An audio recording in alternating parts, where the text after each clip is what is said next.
Стратешките партнери би требало да ја помогнат на Македонија во евроатлантскиот процес, повика председателот на МАНУ во своето годишно обраќање. Предлогот со предвидено одложено дејство за него е солидна основа за компромис во спорот со Бугарија, а соработката во културата и науката како и инфраструктурните проекти би можеле да бидат мост на кој ќе се сретнат политичарите.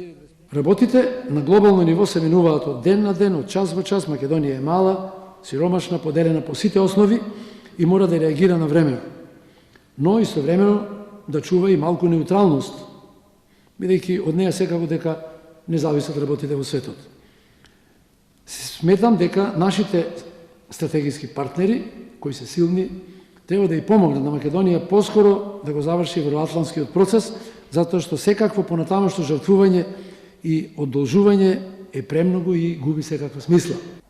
Стратешкото партнерство со САД и Велика Британија според Попов може да и донесе корист на државата, особено во она што може да следува како војно, политичко и економско сценарио со кое нашата мала земја не може да се справи сама без силни партнери. На домашен план една од пречките за справување со предизвиците при отворање на поглавијата за членство во ЕУ, според него може да биде и партизацијата на институциите. Нашето општество се уште е со генерална партизација на институциите, посебно видлива во јавната администрација, но и во другите државни институции кои треба да бидат независни. За жал, ваквата ситуација ќе потрае, бидејќи не е лесно да биде вратена на нормала. Тоа перманентно го ослабува квалитетот и капацитетот на дејствување на државните институции и ја прави државата да биде помалку функционална. Со вака конципирани институции, Република Македонија многу тешко ќе се справува со предизвиците што ја чекаат при отворање на поглавијата за членство во Европската Унија.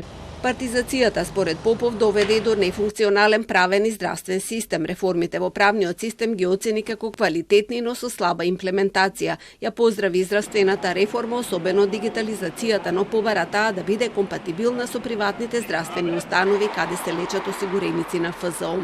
Се противи на формирање на уште еден медицински факултет, затоа што смета дека 4 медицински факултети може да си дозволат само најбогатите држави како Данска, која има 7 милиони население.